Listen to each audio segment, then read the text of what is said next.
ఈరోజు పరమేశ్వర్ పాటిల్ పాదయాత్ర చేయాలని అనుకున్నాడు. ఏంటి కారణం? ఎందుకోసం ఆయన పాదయాత్ర చేయాలి, ఈ పార్టీని బలోపేతం చేయాలి, ముందుకు పోవాలి అని ఎందుకు అనుకోవాల్సి వచ్చింది? దానికి ఒక బలమైన కారణం ఉంటుంది. ఏది ఊరికే ఉండదు, తమాషకు ఉండదు. బీఆర్ఎస్ పార్టీ ఆశామాషిగా ఏదో తమాషకు రాజకీయాల కోసం పుట్టింది కాదు. రాజకీయమే అనుకుంటే మీ మధ్యలో కొంతమంది ఏడాకులపల్లి మిత్రుల్లో ఉన్నారని నాకు ఇంతకుముందు హరీష్ చెప్పినాడు. అప్పుడు నేను మంత్రిగా ఉండే టైంలో ఏడాకులపల్లికి వచ్చినాను. ఆ ఏడాకులపల్లి చెరువు ఇవాళ పడుచుకోకపోతే ఆ రోజు నేనే నిలబడి బ్రహ్మాండంగా చేస్తే ఇప్పుడు ఆ చెరువు అన్నం పెడతా ఉంది. మనకు అధికారం లేకపోవడమో, పదవులు లేకపోవడమో, రాజకీయాల కోసమో పుట్టిన పార్టీ కాదు ఇది. మీ అందరికీ నేను మనవి చేసేది ఏంటంటే, ఇలా పరమేశ్వర్ పాటిల్తో పాటు వచ్చిన మిత్రులు మీరు చాలా దీక్షతో వచ్చినారు. మిగతా మిత్రులు కూడా దయచేసి వచ్చిన వాళ్ళు నేను అందరికీ కూడా కోరేది, చారిత్రక సందర్భంలో తెలంగాణ అనేటువంటి ఒక జాతి ఇతరుల చేతుల్లో చిక్కి విలవిల్లాడి సర్వనాశనం అయిపోయిన పరిస్థితి. మీకు ఇంకో విషయం కూడా చెప్పాలి, మీరు జహీరాబాద్ నుంచి వచ్చినారు కాబట్టి. నేను ఉద్యమానికి ఇక పోవాలి, ఇక తప్పదు, తెలంగాణ అయితే తప్ప ఈ గడ్డకు విముక్తి రాదు, ఈ రైతులు బాగుపడరు, ఖచ్చితంగా 600 తేల్చుకోవాలని చెప్పి ఒక నిర్ణయానికి వచ్చింది. నిర్ణయానికి వచ్చిన తర్వాత రంగారెడ్డి జిల్లాలో నాకు ఒక భూమి ఉంది. ఇక గవర్నమెంట్ ఇళ్లలో మనం ఉండొద్దు కదా ఉద్యమం చేసేటప్పుడు, ఇండిపెండెంట్గానే ఉండాలని చెప్పి నిర్ణయం చేసుకొని ఆ భూమిని అమ్మేసి బంజారాహిల్స్లో నేను ఉండే ఇల్లు కొనుక్కున్నాను. కొన్ని డబ్బులు మిగిలి ఉండే, మిగిలితే కన్నా భూమి కొందామంటే ఒక ఆయన కలిసింది నాకు. వాళ్ళు కలిసిన ఆయన కాళహస్తి ఆయన గోపాలకృష్ణారెడ్డి అని నా దోస్తుండే. ఎక్కడ పోయినామంటే ఇట్లా ఇల్లు కట్టుకుంటున్నానని చెప్పి కొన్ని డబ్బుల్ని భూమి కొనుక్కోవాలంటే, నెల్లూరు ఆయన ఒక ఆయన ఉన్నాడు, నేను రేపు చెప్తాను, నీ దగ్గరికి వస్తాడు, ఆయన తీసుకుపోయి నీకు భూములు చూపెడతాడు అని చెప్పాడు. ఎవరు? నెల్లూరు ఆయన. సరే రాని మానికైతే చూద్దామని నేను పొద్దున వచ్చింది. వచ్చిన తర్వాత పోదాం సార్ అని బయలుదేరిన తర్వాత ఇక చక్కగా నారాయణఖేడ్ దాకా పోవాలి సార్ అని. సరే మంచిది పా అని చెప్పి సదాశివపేట కన్నా ముందు నుంచి చూపెడుతుంది నాకు. సదాశివపేట కన్నా జర ముందు నుంచి ఆడ 1700 ఎకరాలు ఆయనే అడ్వాన్స్ ఇచ్చింది. 1700 ఎకరాలు. ఇక ఆ నుంచి ముందుకు పోతుంటే ఇది పలానది, ఇది పలానది, ఇది పలానది చెప్పుకుంటా జైరాబాద్ టౌన్కి వచ్చింది. వచ్చిన తర్వాత కొంచెం మన ఇప్పుడు అది మొగడంపల్లి మండలం అయిందేమో, ఆడ దిక్కు తీసుకొని పోయింది కొంత దూరం. అప్పుడు జైరాబాద్ మండలం ఉండేది. తీసుకొని పోయి చూపించింది ఇవన్నీ పలాంది. అలా ఒక్కంది కూడా మన తెలంగాణలో పోయలేదు, అన్ని ఆంధ్రలో పోయలేదు. సరే ఇంకేం చూపెడుతామని అడిగింది. ఇంకా చాలా ఉన్నాయి సార్, నారాయణఖేడ్కి కూడా పోవాలి, నాకు అర్థమవుతుంది కదా, తెలుస్తుంది కదా అని చెప్పి సరే ఇలా లద్దు బాయిసాబిగా రేపు తిరుగుదామని చెప్పి తెల్లారి మళ్ళీ తీసుకొని పోయాం. ఇక పోయి అటు నారాయణఖేడ్ దిక్కు చాలా దూరం పోయినాం. మన బీదర్ రోడ్ పోయి పోతాం కదా, అటు చాలా దూరం పోతే ఇప్పుడు ఈయనది ఒక 60 ఎకరాలన్నది, నన్ను దొరకపోయినది, అలా చెరుకు పెడుతున్నారు. జరిగి మళ్ళీ మొగడంపల్లి ఇతరులకి జైరాబాద్ రూరల్ మండలం తీసుకొచ్చి వచ్చిన మన బుదేరా గుట్ట ఉంటుంది కదా, అసలు మట్టి గుట్ట ఎక్కించి నిలబడితే మొత్తం కనబడుతున్నాయి ఇట్లా మామిడి తోటలు, ఫామ్ హౌజులు. ఆడ చూపెడుతుంది ఇదే వాళ్ళదంటే ఇది సత్యరాజు గారిదండి 300 ఎకరాలు, ఇది పలాని అని అన్ని ఆంధ్రలో పేర్లే. మన జైరాబాద్ నియోజకవర్గంలో కూడా, నారాయణఖేడ్ నియోజకవర్గంలో కూడా అవి చూసిన తర్వాత నేను రాత్రి హైదరాబాద్ వచ్చిన తర్వాత మిత్రులతో మాట్లాడి ఇక ఉన్న తెలంగాణ ఇప్పటికే పోయింది, 600 సరే తెలంగాణ కావాల్సింది, ఇక ప్రాణం పోయినా సరే కొట్టాలని చెప్పి జైరాబాద్ నారాయణఖేడ్ చూసి వచ్చిన తర్వాతనే ఇంకింత బలమైన నిర్ణయం తీసుకొని మొండిగా పోరాటానికి పోయినాం. ఇంకో విషయం కూడా మీకు నేను చెప్పాలి. అయితే ఇతరులు వచ్చి తెలంగాణ భూములు ఆక్రమించడానికి, తెలంగాణ ఉద్యోగాలు కొట్టేయడానికి, తెలంగాణ నీళ్లు మలుపుకొని పోవడానికి ఎవరు కారణం దీనికి? దయచేసి బాగా ఆలోచన చేయాలి. నేను చెప్పేది వట్టి ముచ్చట కాదు. మీరు వచ్చిన వాళ్ళు కూడా వట్టి వాళ్ళు కాదు. ఎందుకు జరిగింది 60 ఏళ్ళు తెలంగాణతోని? ఈ పరాశకాలు ఎవరు? ఆజ్ఞుడు ఎవడు? దీని కారకులు ఎవరు? ఇది చాలా ముఖ్యమైన విషయం. దయచేసి నేను చెప్పేది వినాలి. మీరు వెళ్ళిన తర్వాత మేము ఈ గ్రామాలలో చర్చ కూడా పెట్టాలని నేను కోరుతున్నాను. తెలంగాణ ఆగమైపోవద్దు కదా, నబటోని ముందర జారిపడద్దు కదా, మనకు కూడా చీము నెత్తురు పౌరుషం ఉండాలి కదా. ఏం జరిగింది? ఎవడు దీన్ని నాశనం పట్టించినాడు? ఎవడు? కాదు కాదు, మన తెలంగాణ వాళ్ళే. సింపుల్ ముచ్చట కదా. దోపిడీ చేద్దామని వచ్చేటోడు ఎప్పుడు దోపిడీదారుడే, కానీ వాడిని సర్ది కట్టినాడు ఎవడు? నేను ఉద్యమంలో చెప్పే కదా, కత్తి ఆంధ్ర ఉందే కానీ పొడిచేటోడు తెలంగాణ వాడే. వాస్తవం చెప్తున్నాను నేను మీకు. ఆ రోజు కూడా అదే కథ. తెలంగాణలో గట్టిగా ఉంటే ఆనాడున్న కాంగ్రెస్ నాయకులు సమస్య లేదు మాది మేము ఉంటామంటే ఎందుకు కలుపుతుంది ఆంధ్రతోని? ఏమక్కర ఏర్పడుతుండే? మనోళ్ళ యొక్క తెలివి తక్కువతనము, బలహీనతనే మనల్ని జబర్దస్తి కొంతపోయి ఆంధ్రలో కలిపింది. ఆ గోస 60 ఏళ్ళు అనుభవించినాం మనం. ఏం గోస అది నాకు అర్థం కాదు. లేక కాదు కదా. కరెంటుకి ఏం గోస పడ్డాం? ఏం పరాస్కలు ఆడు మనతోని? ఒకడు బట్టలు ఆరేయాలంటాడు, ఇంకోటి అంటాడు. జోకులు మన మీద. ఆ ట్రాన్స్ఫార్మర్లు కాలిపోవడు, మనం లంచాలు ఇచ్చుడు. ఒకసారి యాడ్ చేసుకుంటే ఇప్పుడు మళ్ళీ కళ్ళకి నీళ్ళు వస్తాయి. ఎందుకు పడ్డాం అంత బాధ, అంత అవస్థ? ఆనాడు నేను వచ్చి తిరిగిన బాగా, కానీ నేను ఒక మంత్రిని మాత్రం నేను చేయగలిగే తక్కువ. ఉన్నంతలో తిరిగిన మా బడంగపేట చెరువు కానీ, ఏడాకులపల్లి చెరువు కానీ, గొడిగాడిపల్లి చెరువు కానీ కొన్ని పనులేదో చేయగలిగినాం అప్పుడు చేయగలిగినంతలో. కానీ ఎందుకైనా మంచిది ప్రాణం పోయినా సరే అని చెప్పి కొట్లాన్ని దిగినాం. కొందరు వెనుక, కొందరు ముందు. మనోళ్ళు జమ కావడానికి ఆలస్యం పట్టింది, టైం పట్టింది. కానీ తెలంగాణ తెచ్చుకున్నాం. ఒక 20-25 ఏళ్ళు గోసపడ్డ కరెంటు. 25 ఏళ్ళు కదా. మూటలు గాలుడు, ట్రాన్స్ఫారం గాలుడు, లంచాలిచ్చుడు, అంత గోసపడ్డటువంటి బాధను 6-7 నెలలనే 24 గంటలు అందరికీ కరెంట్ సెట్ చేసినాం.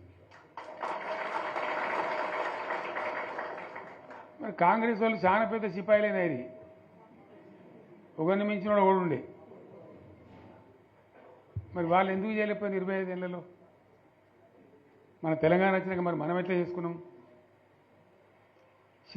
నడుపుకున్నాం 7-8 ఏళ్ళు. మంచినీళ్ళ బాధ పూర్తిగా తీర్చుకున్నాం. ప్రతి ఇంటికి నల్లాల ద్వారా నీళ్ళు వచ్చినట్టు ప్రతి ఇంట్లో నల్లా పెట్టి నీళ్ళు ఇచ్చుకున్నాం. తెలంగాణ వస్తే లాభమైంది. మా ప్రజలకు కొన్ని మౌలికమైన బాధలు పోవాలి, కొన్ని అవస్థలు తీరాలని చెప్పి మిషన్ భగీరథ కావచ్చు, మరొకటి కావచ్చు, కరెంటు కావచ్చు తెచ్చుకున్నాం. 24 గంటలు కరెంట్ ఇచ్చుకున్నాం. ఏమైనా ప్రాజెక్టు చెరువు కింద నీళ్ళు తీసుకుంటే బంద్ చేసినాం. నీటి తీరువ రద్దు చేసినాం. అట్లా ఎన్నో సదుపాయాలు చేసుకున్నాం. రైతులకు బాగా జరుగుతుండే. అప్పుడప్పుడు ఏమవుతుంది? కొన్ని దుష్ట దినాలు వస్తాయి, చెడు గడియలు వస్తాయి. మనోళ్ళు కూడా అలవోకగా ఓట్లేసారు. మీరు గొప్పలో మీరు మాణిక్యరావుని గెలిపించారు. కానీ కొన్ని నియోజకవర్గాలలో నేను చెప్పినా కూడా అప్పుడు మంది మాటలు పట్టుకొని మారుమానం పోతే మళ్ళీ వరకు ఇల్లు కాలిపోతుంది, వీళ్ళని నమ్మితే అమాంతం మింగుతారు, మోసపోతాం. రైతు బంధుకు రామరామ అంటారు, దళిత బంధుకు జై భీమ్ అంటారు. వీళ్ళు ముంచుతారా నాయన అని చెప్పిన నేను. ఏమో వీని సంగతి ఎంతో చూద్దామని ఆయనతో వేసారు. వేసింది ఇరుకపోయారు, బాయిలో పడ్డారు, అయిపోయి ఉన్నాయి అన్ని వీక్ అయిపోయి మళ్ళీ మొదటికి వచ్చానా కైలాసం ఆడలో పెద్ద పంపించినట్టు అయింది మళ్ళీ. అంతే కదా, గ్యారంటీగా మంచిగా సంసారం జరుగుతుంది. ఇద్దరు తువ్వకొచ్చినాం, రైతులు ఇంత ముఖం తెలివి అవుతుండ్రి, ఇంత బాకీలు కట్టుకుంటుండ్రి. ఎంతోమంది పాపం సిటీలు వేసుకుందరు, ఏదో వేసుకుందరు. రైతు బంధు పైసలు పడితే ఎంత సంతోషం ఉంటుండే. ఆయన పోయిన ఇప్పుడు గంగలు గడిచిపోయి ఇప్పుడు వాడు ఇస్తాడో ఈడో భగవంతుని కనుక ఇచ్చినా కూడా మోసమే. ఏదో మళ్ళీ ఎలక్షన్ కోసం దానికోసం చేస్తారు తప్ప కడుపు నిండా ప్రేమను ఇచ్చేది ఇట్లే ఉంటుందా? మనం ఉన్నప్పుడు కరోనా వచ్చింది. కరోనా వస్తే కూడా నేను రైతు బంధు ఆపలే. కరోనా వచ్చి రాష్ట్రానికి రూపాయి ఆదాయం రాకపోయినా వ్యవసాయం అయితే జరగాలి కదా, తప్పద్దని చెప్పి ఈవెన్ కరోనా ఉంటే కూడా రైతు బంధు ఆపలే. అంత ఒక నిర్ణయం తీసుకొని రైతాంగాన్ని నిలబెట్టాలని, కాపాడుకోవాలని చెప్పి ఒక 4-5 మంచి స్కీములు తెచ్చి వాళ్ళని కాపాడుకున్నాం. గౌరవంగా బతికిన రైతులు ఒక ధీమా వచ్చినుండి. రైతు బీమా పడితే ఎంతమందికి సాయం జరిగింది? గుంట భూమి ఉన్న కూడా మంచిగా సాయం జరిగింది, చిన్న రైతు కూడా సాయం జరిగింది. అట్లా అందరికీ మనం గొర్రెల కాపలకు గొర్రెలు ఇవ్వడం కానీ, చేప పిల్లలు కానీ, అనేక రకాల అన్ని వర్గాల ప్రజలను ఎట్లా ఆదుకోని అట్లా ఆదుకున్నాం. మా తెలంగాణ కదా మేము తెచ్చుకున్నాం కష్టపడి, మా వాళ్ళందరి పైకి రావాలి. కాంగ్రెస్ గవర్నమెంటు, కాంగ్రెస్ పార్టీ మొదటి నుంచి కూడా ముస్లింలో ఓట్లేసుకునే తప్ప ముస్లింలకు మనం చేసినరా? ముస్లిం మైనార్టీ పిల్లలకు, మన గిరిజన పిల్లలకు, మన ఎస్సీ పిల్లలకు, మన బీసీ పిల్లలకు ఎంత మంచి రెసిడెన్షియల్ స్కూల్ పెట్టుకున్నాం. అందరినీ కూడా ముందుకు తీసుకుపోవాలి. ఇవాళ మన కళ్ళ ముందని నాకు బాధ కలిగేది ఏంటంటే, చిన్న వర్గాల ప్రజలు కాన్వెంట్ స్కూళ్ళలో చదివించలేరు, వాళ్ళ పిల్లలు కూడా బాగా చదవాలని చెప్పి ఎస్సీలకు, బీసీలకు, మన గిరిజనులకు, మన మైనార్టీ సోదరులకు గురుకుల పాఠశాలలు పెట్టాం. అద్భుతమైన చదువు చదువుకునే వాళ్ళు. ఇవాళ మొత్తం రోజు బడి పిల్లలు విషాహారము, కడుపు నొచ్చుడు, బాధపడు, పురుగులు అన్నం పెట్టుడు. పిల్లలు వెళ్ళిపోతున్నారు, ఆ స్కూళ్ళ నుంచి ఇళ్ళకి వెళ్ళిపోతున్నారు. తల్లిదండ్రులు కూడా భయపడి తీసుకుపోతున్నారు. ఏం ఘోరం ఇది, నాకు అర్థం కాదు. మళ్ళీ ఇది చేసేవాడు ఇప్పుడు మళ్ళీ అదే కాంగ్రెస్ పార్టీ. అంతేనా?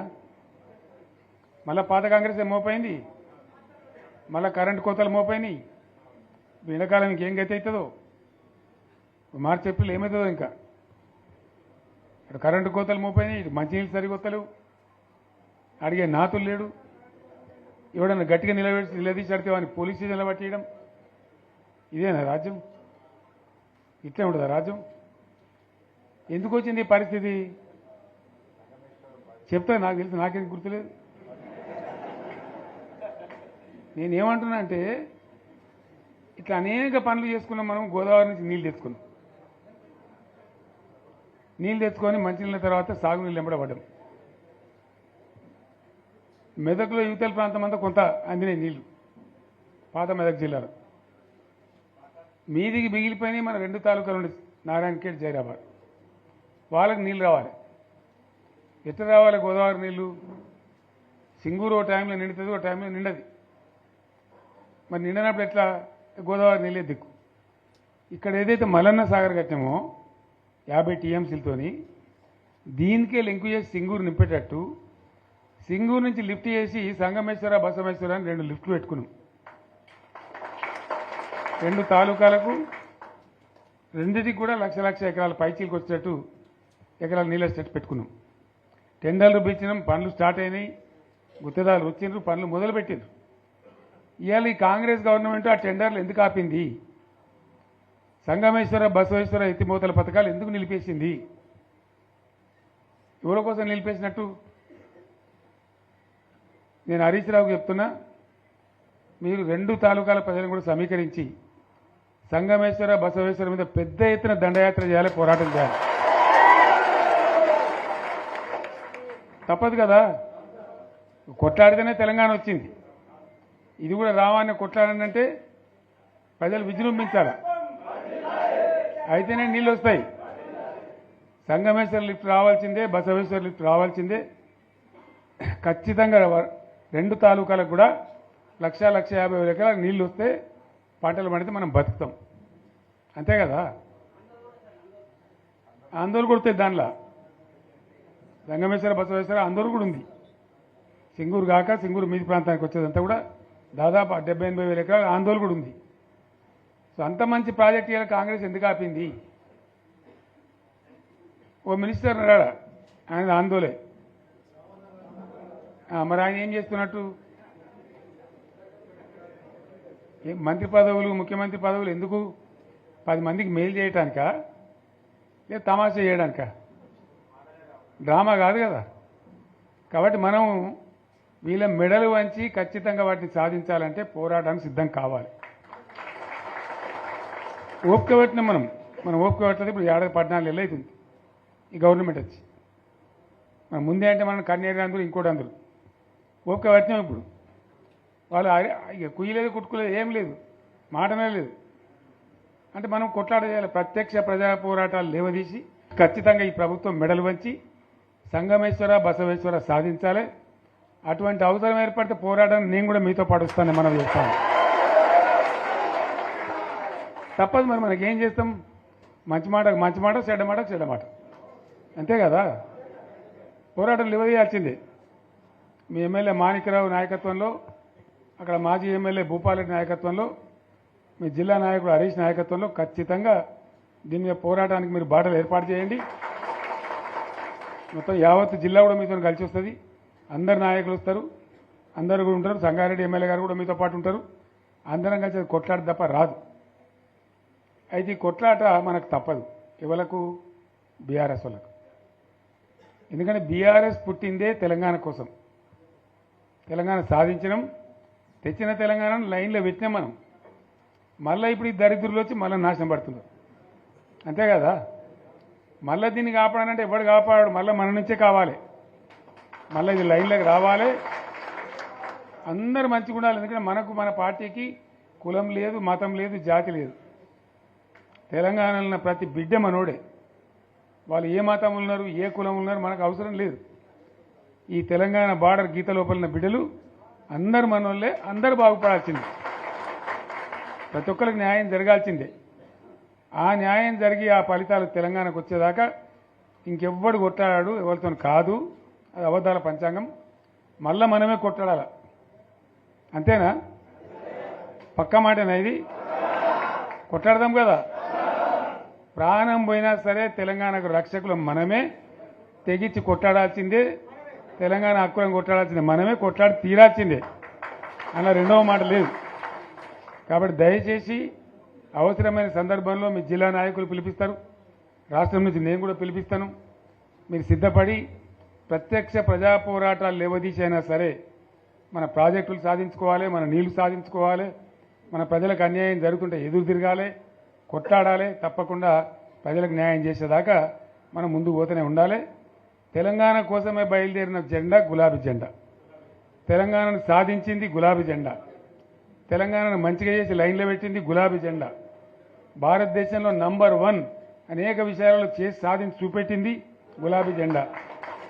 జర్రంత మోసం జరిగింది. ఆ జర్రంత మోసానికి ఇవాళ ఓడోడిగా ఉనుక మీద రోకలనే దుంకులాడుతుండు, అంతే కదా. ఎందుకు వానికి దాని కూడా ఏమేమో మాట్లాడుతుండు. సరే, నేను గంభీరంగా మౌనంగా చూస్తున్నా. నేను కొడితే వట్టి కొట్టు నాకు అలవాట్లేదు కదా. నేను వెళ్ళినా అంటే మళ్ళీ భూకంపం పుట్టాలి. ఇక చూద్దాం ఎక్కడి దాకా చేస్తారో, వీళ్ళ కథ ఏందో చూద్దాము. మనోళ్ళందరూ కూడా ప్రతిపాదిస్తుంది ఏంటంటే, 1 సంవత్సరం జరిగిపోయింది.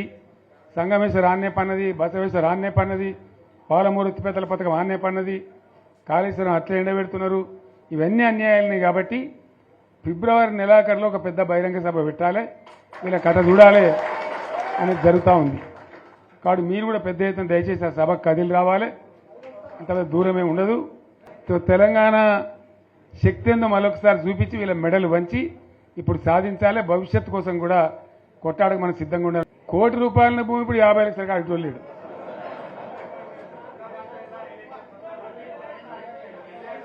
ఈ ఒక్కని బాధగా ఉంది వచ్చారు హైదరాబాద్కి. అందులోకి ఇద్దరు ముస్లిం సోదరులు వచ్చారు. साहब सोप तबाह हो गया, इफलासी मुफ्त क्या तबाह होगा, तुम्हारे क्या हो, तुम हैदराबाद में तुम लोग हैं. मेरा कारोबार है साहब, मेरा छोटा मोटा कारोबार है, होटल भी है, 70% गिर गया अब. हर कोई पूछ रहा है, हर कोई केसीआर को याद कर रहा है साहब अंటారు. వాళ్ళు మాట్లాడుతున్నారు. ఎక్కడ ప్రతి ఒక్కరు భూముల ధరలు పోయినాయి, మన్ను పోయినాయి, మసానం అన్ని పోయినాయి. ఎంత మంచిగా 4 ఎకరాల రైతు నేను 4 కోట్ల ఆసామని అనుకుంటుండే, అంత ధీమా ఉండే, ఎంత బాగుండే. హైదరాబాద్ నుంచి అడిగితే కూడా వచ్చి మనం ఇవ్వకపోదాం భూములు, డిమాండ్ పెరగానని. అంత బ్రహ్మాండంగా మారుమూల ప్రాంతంలో కూడా 40 లక్షలు 50 లక్షలు ఎకరానికి ఉండే. అటువంటిది సగానికి సగం పడిపోయి మొత్తం నాశనం చేశారు. వీళ్ళని ఇట్లే వదిలిపెడితే ఇంకింత నాశనం అవుతుంది. కాబట్టి మనం కొట్లాడాల్సిందే. నేను ఇంకొక మాట మీకు చెప్తా. ఎలక్షన్లలో నేను మస్తుగా చూసిన 50 ఏళ్లలో పార్టీలు గెలితాయి, ఓడతాయి. ఇంత మాయలు మీ ఏడాది లోపలనే కాంగ్రెస్ పార్టీ దొరికితే కొడతాం రానంత కోపంలో ఒక్కటే ఏడాది లోపు. ఇంకా వాళ్ళ బొంద తెలివికి నిన్న వాని పార్టీడే మంది పెట్టాలి, అదేందో పోలింగ్ పెట్టిన వాడు చూసిరా మీరు. ఆ పోలింగ్ పెడితే 70% మనకు వచ్చింది, 30% మనకి వచ్చింది. వాడు పెట్టింది, మనం పెట్టింది కాదు. 75 ఇది పరిస్థితి. అదే నేను ఏమంటున్నా అంటే, ఫామ్ హౌస్ అంటే ఇది ఏముంటుంది, వారి ఉంటుంది, మక్కు ఉంటుంది, అల్లం ఉంటుంది. కాంగ్రెస్ వాళ్ళు అయితే మనిషి చేస్తే పారబడి తవ్వచ్చు కూడా లంగత. దీన్ని ఫామ్ హౌస్ అని మనం బదనాం చేసి అంతే కదా. నేను ఏమంటున్నా అంటే, అన్ని మబ్బులు వీడిపోయినట్టు ప్రజలకు అన్నీ తెలిసిపోతున్నాయి. మంచి ఏంది, చెడ్డ ఏంది, ఏం జరిగింది అన్నీ ఇంకా ఘోరమవుతుంది నేను చెప్తున్నా. వీళ్ళ తెలివితక్కువతనానికి ఏమైంది, నిన్న మొన్న రిపోర్ట్ వచ్చింది. Comptroller and auditor general of India అని కాగ్ అంటారు దాన్ని. కాగ్ రిపోర్ట్ వచ్చింది.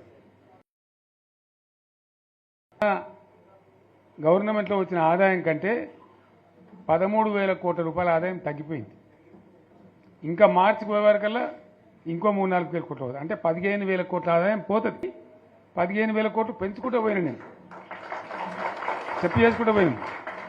ఏడాదికి 10 నుంచి 15,000 కోట్ల ఆదాయం పెరిగేది మన టైంలో. అంత జాగ్రత్తగా మనం వ్యవహారం చేసినాం. ఇవాళ ఉల్టా 15,000 కోట్లు పడిపోయింది. ఇంకా వాడేమిస్తాడు, ఇంకేమైనా ఇస్తారా? ఇంకో 4-5 నెలలు అయితే జీతాలకే కష్టమైంది ఉంటున్నారు. అందరికి పెండింగ్ పెట్టి రిటైర్ అయిన దొరుకుతలు పైసలు మీరు చూస్తాను కదా పేపర్లలో. సో ఆ విధంగా రాష్ట్ర ఆర్థిక పరిస్థితిని కూడా దివాలా తీయించారు. ఇవాళతోనేం కాదు, 100కు 100% ఇప్పటికే ప్రజల నిర్ణయానికి వచ్చిండ్రు. డెఫినెట్గా రాబోయే గవర్నమెంట్ మనదే అని అనుమానం కూడా అవసరం లేదు, ఏమాత్రం అనుమానం అవసరం లేదు. ఆ విధంగా పరిస్థితి ఇప్పటికే తయారై ఉంది. కాబట్టి దయచేసి నేను మీ అందరినీ కోరేది, మీకు మంచి ఎమ్మెల్యే ఉన్నాడు మాణిక్రావు గారు, ఆయన నాయకత్వంలో మంచిగా పనిచేసి మంచిగా ముందుకు పోయి చాలా చక్కగా మంచి ఫలితాలు భవిష్యత్తులో సాధించాలి. పరమేశ్వర్ పాటిల్ గారికి, వారు వెంట వచ్చిన మిత్రులకు నేను ప్రత్యేకంగా ధన్యవాదాలు తెలుపుతా ఉన్నా. ఇటువంటి కార్యకర్తలు, ఇటువంటి నాయకులే పార్టీకి పట్టుకొమ్మలు, తెలంగాణ జాతి రత్నాలు. తెలంగాణకు ప్రమాదం వచ్చిందన్నప్పుడల్లా ఇటువంటి బిడ్డలే అక్కడో లేచి నిలబడి మళ్ళీ మా తెలంగాణని ఆ సోయి చూపెడతా ఉన్నారు. మీరు నడిచిన 140 కిలోమీటర్ల పాదయాత్ర వృధా పోదు. ప్రజలందరూ మిమ్మల్ని చూసిండ్రు. దాంగా తోపుంట కూడా మీతో ఎంతోమంది మాట్లాడిండ్రు, అడిగిండ్రు మిమ్మల్ని ఎందుకు పాదయాత్ర ఇస్తున్నది. మీరు కూడా అందరికి చెప్పిండ్రు, అంతే కదా. మీకు కూడా అర్థమైంది ప్రజలు ఎంత వ్యతిరేకం ఉన్నదనేది. సో ఆ రకంగా మీ పాదయాత్ర వృధా పోదు, మీ కష్టం వృధా పోదు. తప్పకుండా రాబోయే రోజుల్లో విజయం మనదే.